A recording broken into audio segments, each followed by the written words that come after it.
सत्य कथा,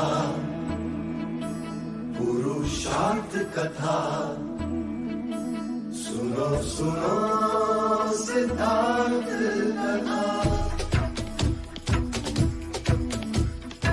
सत्य कथा, पुरुषार्थ कथा, सुनो सुनो सिद्धार्थ कथा। चढ़ते सूरज सा तेजवान वो कीर्तिमान, हुंकार भरे जब कूच करे, थर थर कांपे आसमान। वो राजपुत्र वो शूरवीर, पर्वत को भेद दे उसके तीर, शांति का स्रोत करुणा की धार, निर्झर झरे मन से अपार। वो राजपुत्र वो शूरवीर, पर्वत को भेद दे उसके तीर, है शाक्य वंश का वो तारा, जगमग है जिससे जग सारा। सत्य कथा, पुरुषार्थ कथा, सुनो सुनो सिद्धार्थ कथा।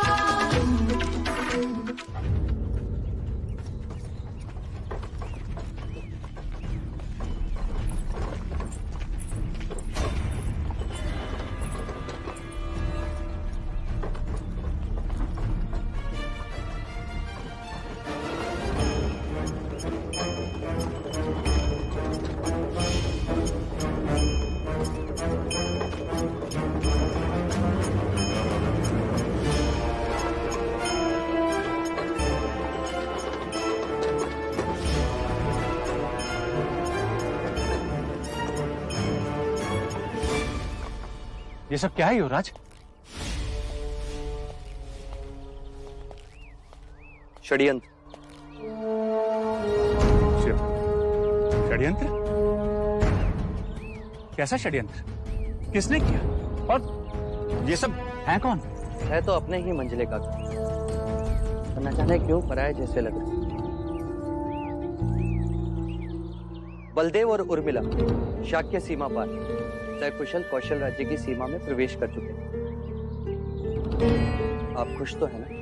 हाँ हाँ, परंतु ये सब। आप इनकी चिंता ना करें मंझले काका, ये केवल बेसुध। कुछ ही समय पश्चात ये सब आपकी सेवा में उपस्थित हो जाएंगे।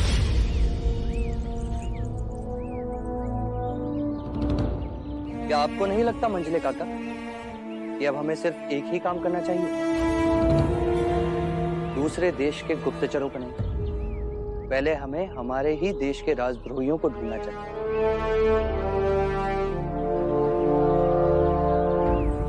ठीक कहा ना मैंने? हाँ, मैं भाई महाराज से इस विषय में अवश्य चर्चा करूंगा।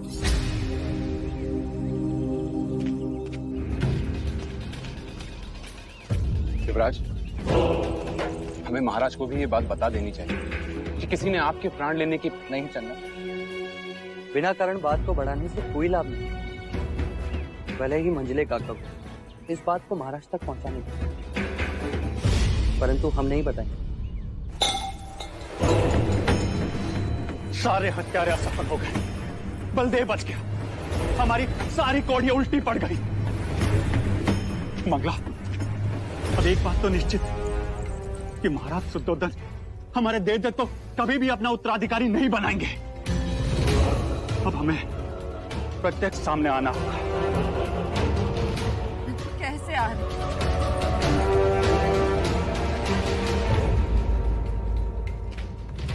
एक रास्ता है, किसी भी प्रकार राजा दंडपानी हमारे हाथ आ जाए।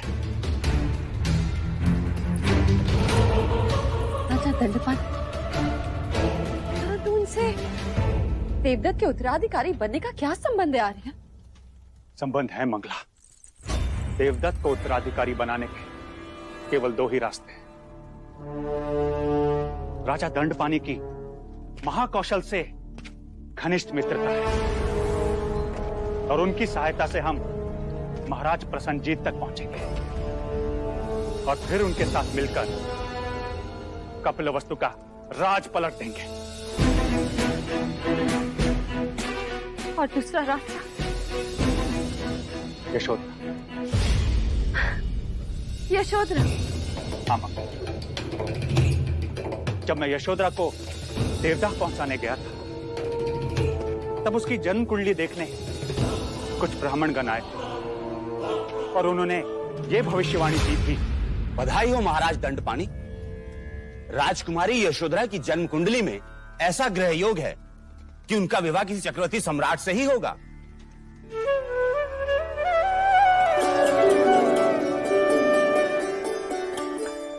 और यदि ऐसा ना हुआ तो?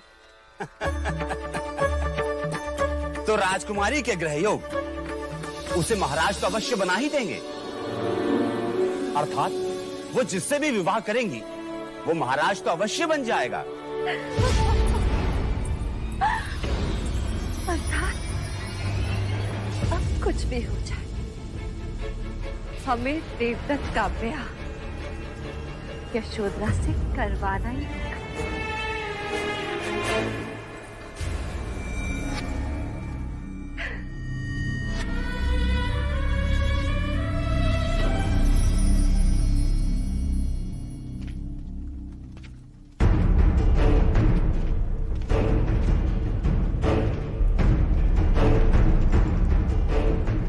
कपिलवस्तु के वीर जो युवराज के हाथों पराजित हुए,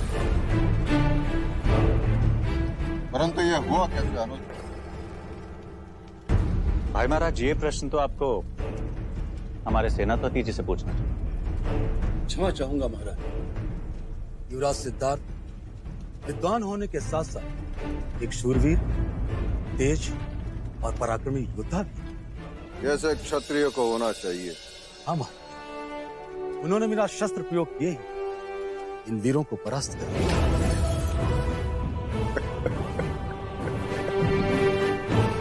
मैं अत्यंत प्रसन्न हूं। युवराज सिद्धार्थ ने केवल तुम्हें ही नहीं, मुझे भी पराजित कर। यदि वो यहां उपस्थित होता तो मैं उसकी पीठ थपथपाता और उसे गले लगाता।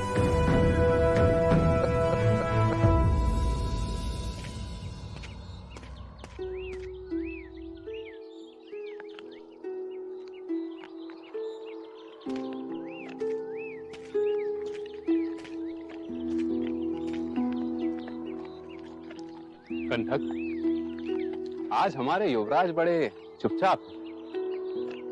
तुम इनसे कुछ बुलवा दो तो जाने।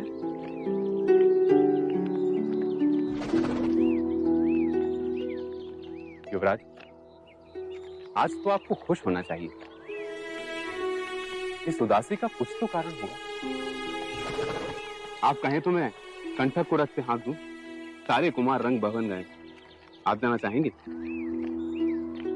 रंग भवन? वहां मैं जाकर क्या करूं? अब ना वहां उर्मिला होगी, ना वो संगीत। मेरे हृदय की शून्यता को अब कौन भरेगा?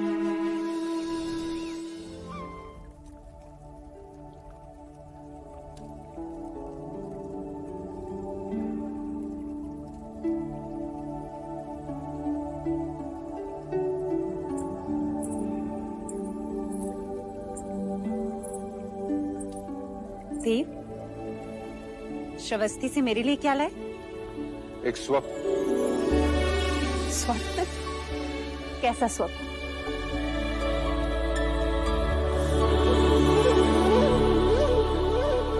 सिद्धार्थ के राज्याभिषेक का स्वप्न।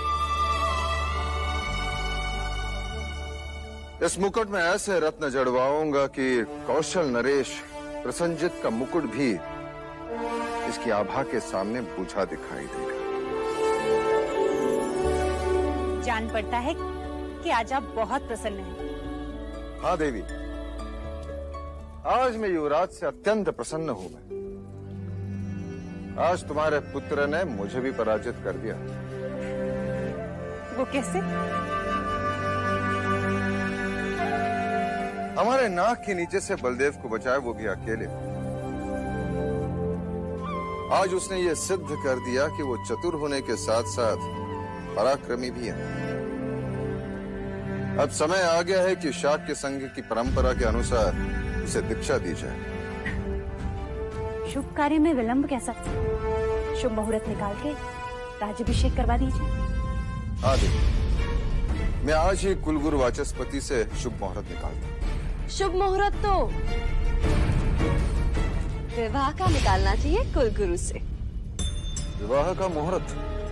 हाँ महाराज, पहले युवराज का विवाह करवाएं, उन्हें गृहस्थ जीवन का आनंद लेने दें, फिर राजनीति का पाठ पढ़ाएं,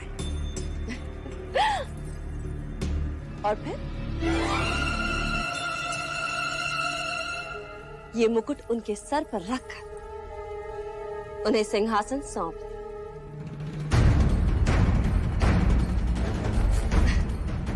वैसे इस समय इस मुकुट का भार युवराज के लिए बहुत ज्यादा होगा ना? आप तो युवराज को अच्छी तरह से जानते हैं ना? जो भी करते हैं 100% करते हैं। अब राजनीति में रम गए तो समझो राजनीति में ही रम गए, तो संसार कहाँ याद रहेगा? अब वैसे महाराज, एक बात का भय भी है कि कहीं राजनीति युवराज सिद्धार्थ को फिर से विरक्त ना बना।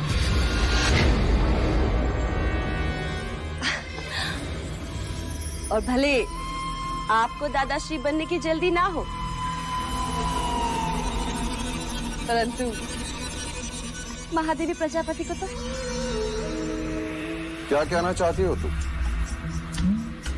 यही महाराज, कि वसंत ऋतु का अवसर है, आयु भी हो चुकी है,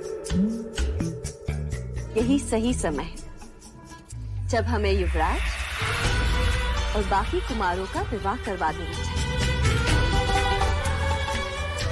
क्यों महादेवी? हाँ देवी, मंगला दीदी ठीक कह रही है। कुछ दिनों पश्चात वसंत उत्सव है, क्यों ना हम इस उत्सव को युवा उत्सव में बदल दें, जहां समस्त शाक्य राजकुल के सभी राजकुमार और राजकुमारियां एक दूसरे से मिलें, एक दूसरे को पसंद करें और जीवन का एक क्रम पूर्ण हो, विवाह हो। हाँ, और फिर युवराज सिद्धार्थ का राज्याभिषेक तो कभी भी कर सकते हैं, सिंहासन घर में ही तो है। अब वैसे लगे हाथ अमिता को भी आग्रहपूर्ण निमंत्रण देवता भेज दे। यशोदा की आयु भी तो विवाह के योग्य हो गई है ना? आपने तो मेरे शब्द छीन लिए मंगला दीदी। देव, मंगला दीदी का विचार सराहनीय है।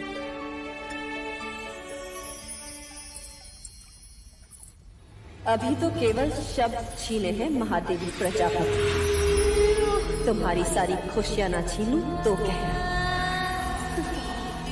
यशोदा को आने तो दो।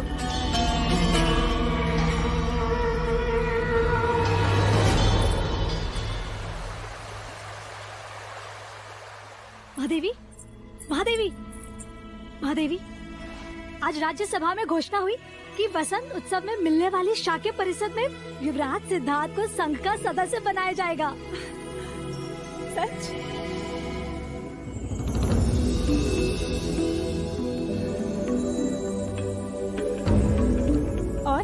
और क्या घोषणा हुई? और ये कि शाक्य राजकुमारों और राजकुमारियों का स्नेह सम्मेलन होगा और राजकुमारियों के लिए स्वयंवर आयोजित होगा।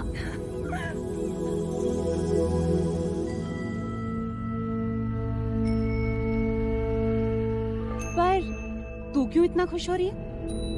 वो इसलिए क्योंकि जिस कामना हेतु आप ये दिए कर रही है ना, वो बहुत जल्द पूर्ण होने जा रही है।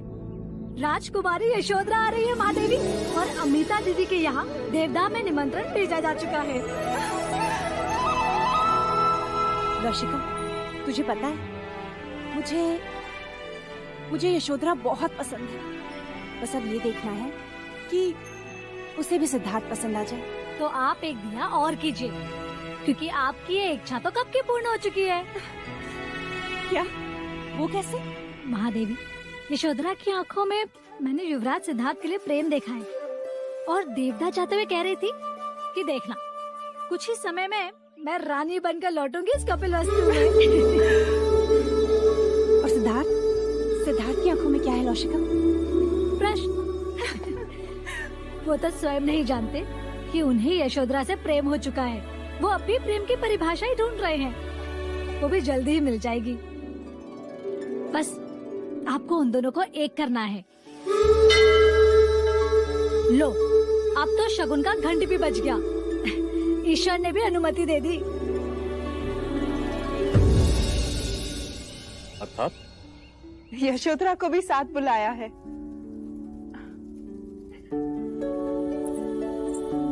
माँ, इतनी प्रसन्न होकर क्या पढ़ रही हो? किसी के विवाह का निमंत्रण आया है क्या? हाँ, ऐसा ही समझ ले। कपिल वस्तु से आया है। वहाँ स्नेह सम्मेलन में युवा उत्सव का आयोजन भी किया गया है। शाक्य कुल के समस्त राजकुमार और राजकुमारी आएंगे वहाँ। और ये भी लिखा है कि हमारे बच्चे विवाह के योग्य हो गए हैं, इसलिए यशोधरा को भी साथ लाना। हाँ। अरे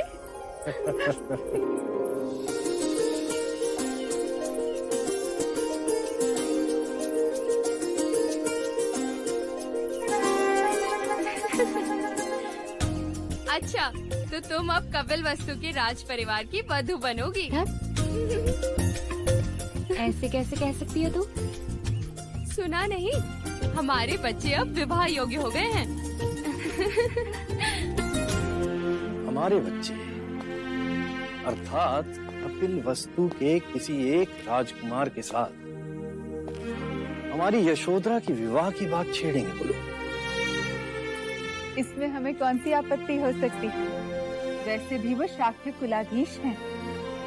देवदत्त से बात चले तो मैं सोच भी सकता, किंतु सिद्धार्थ के साथ कदापि नहीं। बता दो, युवराज सिद्धार्थ दिखने में कैसे हैं?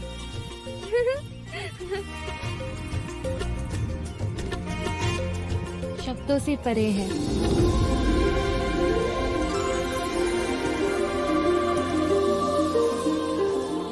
और उनकी आंखें प्रेम और करुणा से भरी है उनकी आंखें। और उनकी मुस्कुराहट, जो देखे मंत्रमुग्ध हो जाए। और उनकी वाणी संगीत के सुरों की तरह।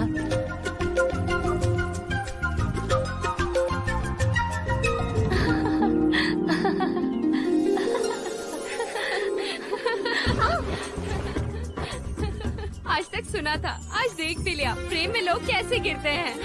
तुझे अभी बताती हूँ।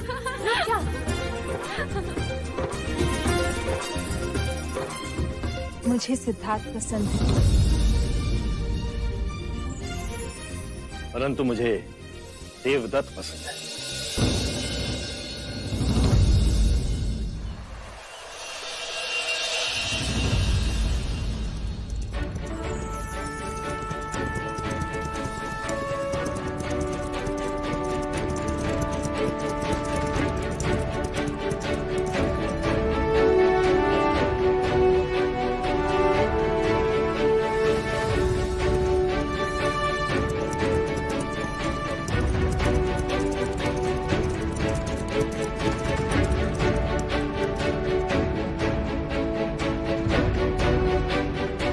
देखो देवदत्त, पराक्रमी क्षत्रिय दिखाई दे रहा। और आप सिद्धार्थ को देख, मानो देवांश।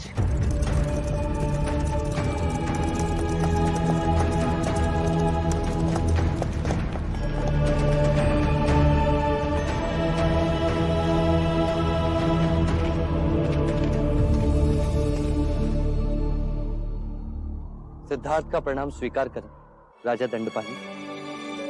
जीते रहो।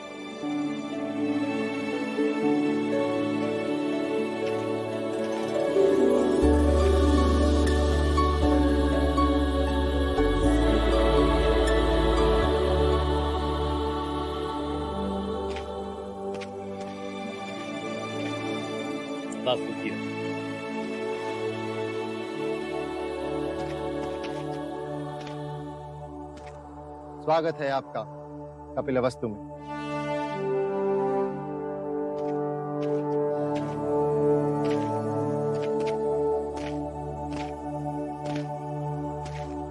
यशोधरा, ये तुम्हारे लिए। तुम मेरे लिए कुछ नहीं लाए सिद्धार्थ? मैं जानता था तुम मांग कर लेने वालों में से हो।